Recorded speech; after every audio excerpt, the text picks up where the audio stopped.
Bonjour, shalom, mes chers amis, bien-aimés dans le Seigneur et vous tous qui êtes avec nous en ce moment, je vous salue.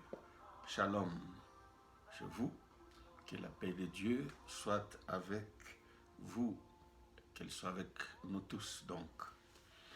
Je rends grâce à Dieu, car il est bon de lui rendre grâce.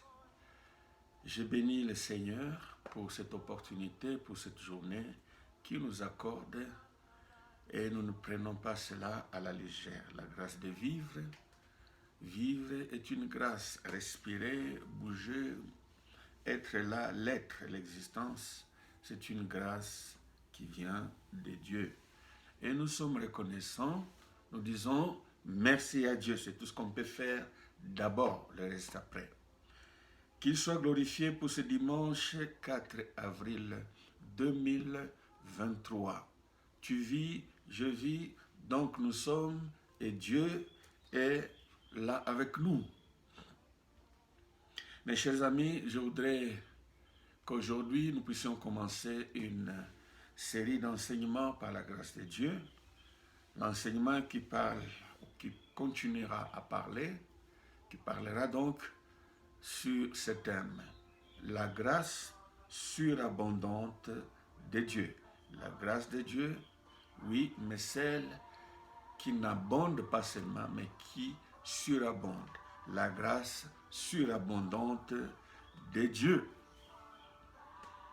Mais avant cela, aujourd'hui, comme d'habitude, nous allons rendre grâce à Dieu par la prière, nous mettre entre les mains de Dieu. Prions. Éternel notre Dieu, éternel notre Père, éternel notre Roi, nous glorifions ton nom, nous t'élevons, nous t'adorons. Tu nous as créés pour que nous puissions te servir, pour que nous puissions t'adorer. Tu nous as sauvés pour que la louange monte au travers de nos vies et que tu accomplisses au travers de nos vies les œuvres que toi tu as préparées d'avance. Nous venons humblement, mes frères, mes sœurs et moi, au bas de ta croix, derrière le sang de Jésus, toujours, afin que tu continues à nous regarder favorablement. Que nous trouvions donc grâce devant toi et que par le Saint-Esprit, tu nous instruises, mais aussi que tu nous bénisses, nous délivrons, nous changeons, nous transformons, nous instruisons, nous préparons, oui, comme ton Église, à être prêt pour l'enlèvement et pour la vie éternelle. Merci de nous écouter, Père, dans ta grâce, au nom de Jésus. Amen. La grâce surabondante. Allons dans Timothée, 1 Timothée, la première lettre donc de Pierre, de Paul, la première lettre de Paul à Timothée. 1 Timothée, donc le premier chapitre, du verset 12 au verset 17. Je rends grâce à celui qui m'a fortifié, à Jésus-Christ notre Seigneur, dès qu'il m'a jugé fidèle en m'établissant dans le ministère. Moi qui étais auparavant un blasphémateur, un persécuteur, un homme violent. Mais j'ai obtenu miséricorde parce que j'agissais par ignorance dans l'incrédulité. Et la grâce de notre Seigneur a surabondé avec la foi et la charité qui est en Jésus-Christ.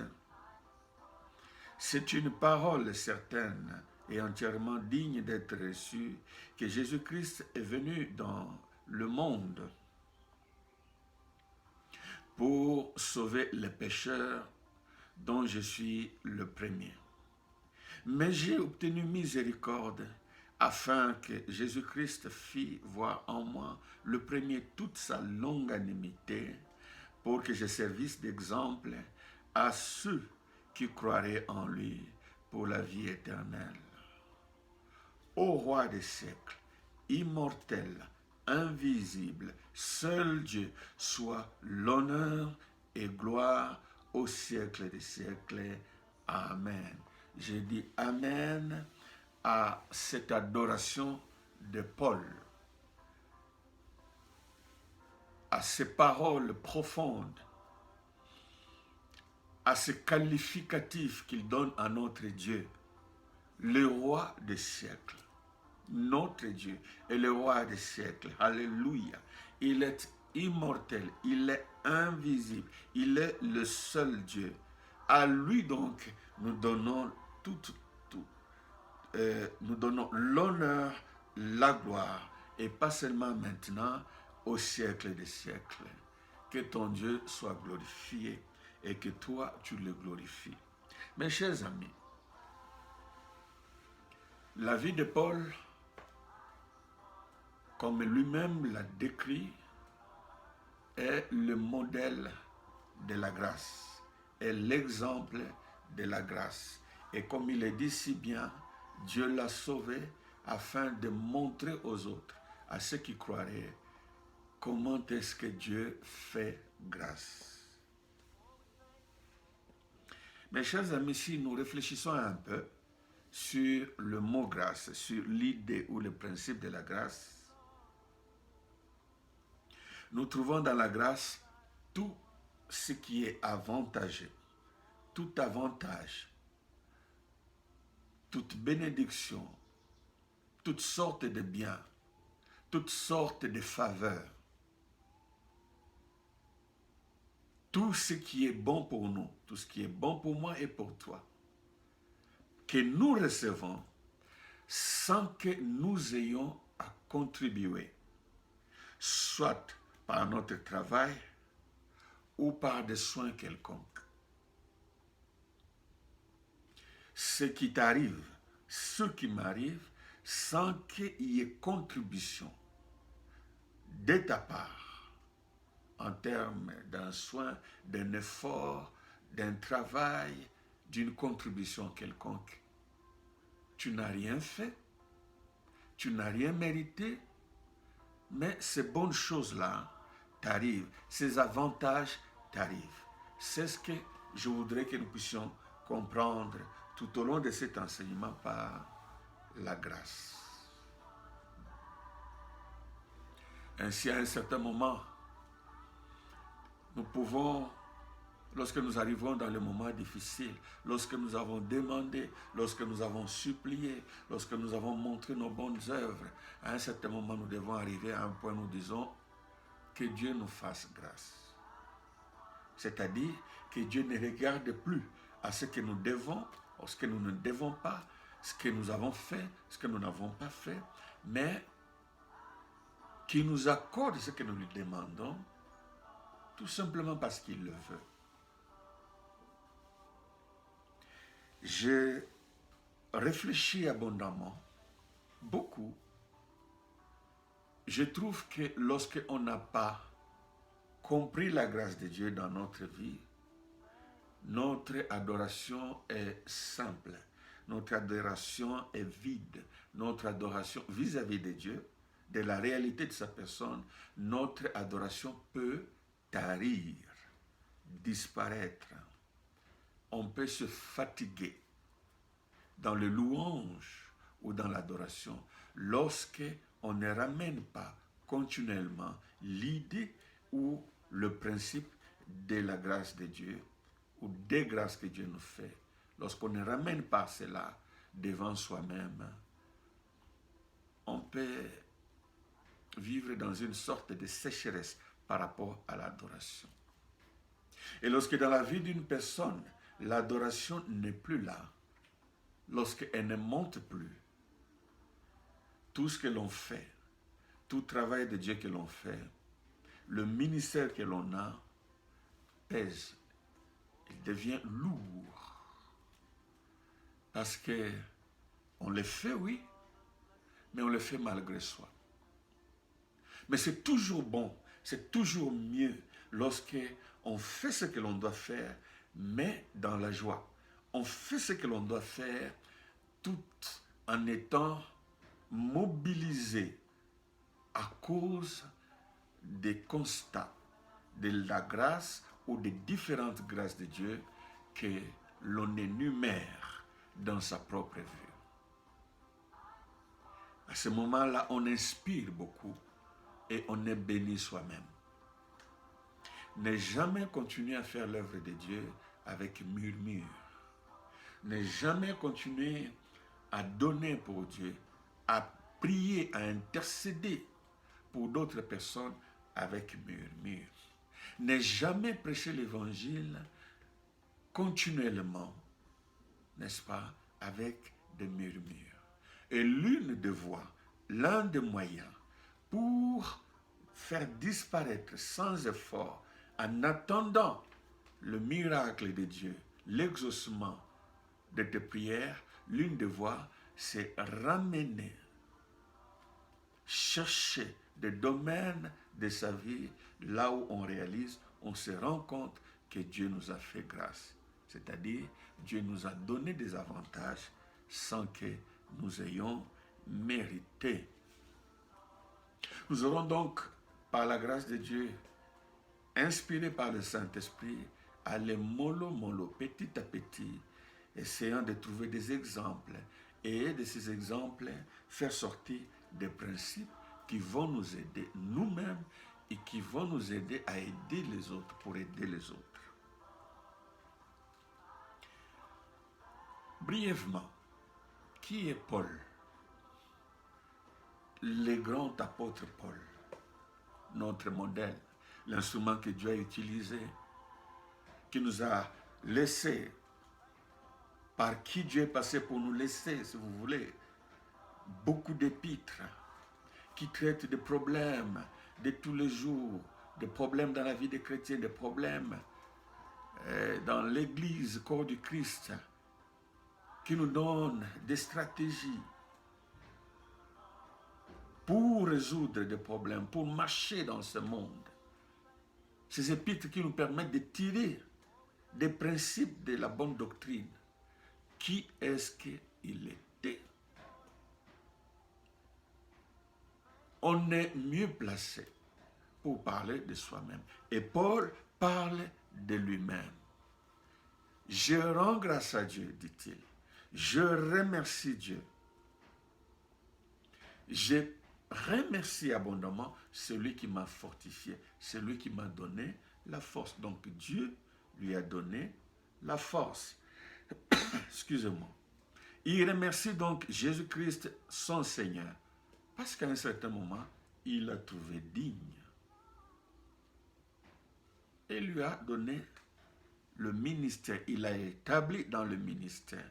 Mais Paul n'oublie jamais son passé. N'oublions jamais notre passé, mes chers amis, si nous voulons être des personnes humbles dans la vie et bien plus encore humbles devant Dieu. C'est Dieu devant qui tout le monde doit être humble. Moi qui auparavant, j'étais un blasphème, Paul le blasphémateur, un persécuteur, celui qui persécutait l'Église, l'œuvre de Dieu, l'opposant, l'antéchrist, l'opposant du Christ à son époque. J'étais un homme violent, ça c'est Paul qui le dit. Il ne s'opposait pas qu'à la doctrine, mais il s'apprenait aux disciples, aux gens qui aimaient le Seigneur, et pas avec douceur, violemment. C'est lui qui dit. C'est ce qu'il était. Mais il dit, j'ai obtenu miséricorde, bien sûr, parce que j'agissais dans l'ignorance, dans l'incrédulité. Donc c'était un ignorant. Paul, l'ignorant. Dans l'incrédulité. Paul, l'incrédule. Mais la grâce de Dieu, c'est 1, manifester, 2, à abonder, 3, à surabonder dans sa vie. Il a trouvé la foi, il a compris la charité qui sont en Jésus-Christ. Il a compris que le principe de Jésus-Christ venu dans le monde pour sauver les pécheurs est digne d'être reçu et entièrement digne de confiance. Ce principe est certain parce qu'il dit, je l'ai vécu, moi qui étais un pécheur auparavant, j'ai obtenu miséricorde. Et il arrive à un point, il s'est dit non, Dieu m'a choisi pour être un modèle de son amour et de sa grâce. Là où il n'y a pas grâce, là où il n'y a pas d'avantage non mérité, il y a le salaire. Il y a le dû. On nous donne ce qu'on nous doit, ou nous récoltons le fruit de nos efforts. Il y a donc une certaine gloire, il y a un certain mérite, il y a donc une certaine reconnaissance. J'ai fait ci, j'ai obtenu cela. Je me suis comporté comme ça, et voilà, on m'a rétribué. J'ai toujours aimé Dieu, voilà, j'ai la vie éternelle. Je n'ai jamais péché, Dieu même m'a récompensé. J'ai toujours été un modèle, et voilà, Dieu exauce mes prières. Je suis appelé parce que je connais tellement que Dieu a besoin de moi. Voilà ce que je peux continuer dans ce sens-là. Je dis, voilà ce que veut dire le mérite. Mais la grâce dit tout le contraire. Je n'ai pas fait ça, je m'étonne d'avoir ça. Je devais être puni, mais je ne suis pas puni. Je devais mourir à cause de mes péchés, mais voilà, j'ai la vie. Je devais être maudit à cause de mes actions, mais je suis béni. Je devais être rejeté, mais je suis accueilli. Dieu devait me larguer, mais il me recommande. Je ne comprends pas. Je ne comprends rien. C'est le contraire des principes naturels de ce monde. Alors quand tu réfléchis comme ça, quand tu regardes comme ça, tu ne peux que dire merci à Dieu. Tu ne peux qu'être humble. Et c'est ce que la grâce de Dieu, source de salut pour tous les hommes, nous enseigne. Vous avez vu dans la dernière partie de ce passage, lorsque Paul ramène ses pensées, lorsqu'il revient dans l'histoire, lorsqu'il se met devant le miroir, une adoration spontanée, instantanée, monte de son cœur et il proclame le Dieu comme le roi des siècles, son Dieu comme, bien qu'il soit immortel, invisible, mais à lui et à lui seul revient l'honneur, la gloire au siècle des siècles. Nous continuerons cet enseignement prochainement par la grâce de Dieu. Mais je voudrais finir par ce passage. Peut-être que Dieu nous faisant grâce, comme j'ai dit, nous pourrons continuellement ou régulièrement, lors des sessions prochaines, terminer par cette prière. Et c'est cette prière-là que je lève pour moi. Je souhaite aussi l'élever pour toi et avec toi. Le principe de cette prière se trouve dans ce même livre. Donc, 1 Timothée chapitre 1, lisons le verset 1 et 2. 1 Timothée chapitre 1, le verset 1 et 2. Paul, apôtre de Jésus-Christ, par ordre de Dieu notre Sauveur et de Jésus-Christ notre espérance, à Timothée, mon enfant légitime en la foi.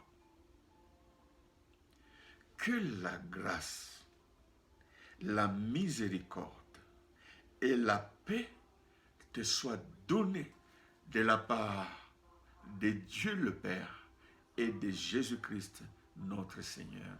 Amen. C'est moi, Paul, qui parle. C'est ce que ce passage peut vouloir nous dire. Moi, Paul, l'apôtre de Jésus-Christ, selon l'ordre de Dieu, notre Sauveur, et de Jésus-Christ, notre espérance, je te parle, je t'écris à toi, Timothée, mon enfant légitime en la foi. Je te parle comme ton père spirituel, Timothée. En te parlant, en m'adressant à toi, j'ai un souhait, j'ai une prière. Je prie pour que la grâce, c'est-à-dire des avantages que tu ne mérites pas. Oh Timothée, quand je te regarde, il y a des choses dont tu as besoin. Il y a des avantages. Il faut que Dieu te donne des avantages.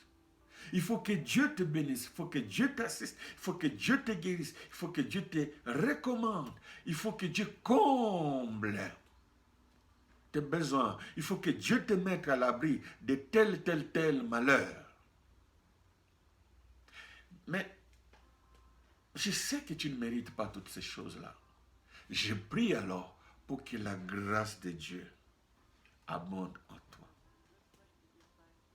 Je sais aussi, Timothée, que tu es un pécheur, tu es faible et qu'il ne l'est pas. Je sais que tu n'as pas toujours obéi à la parole. Nous péchons tous d'une manière ou d'une autre. Timothée, je demande que Dieu te donne ce que tu ne mérites pas, mais je demande aussi la miséricorde. Voilà pourquoi, après la grâce, il dit la miséricorde. Je demande donc que Dieu te pardonne. Que Dieu te pardonne et que tu trouves grâce devant lui. Que Dieu te pardonne, qu'il ne te regarde pas selon tes péchés, qu'il t'accorde alors ce dont tu as besoin. Et dans toutes ces choses que Dieu va t'accorder, que tu aies la paix, Timothée.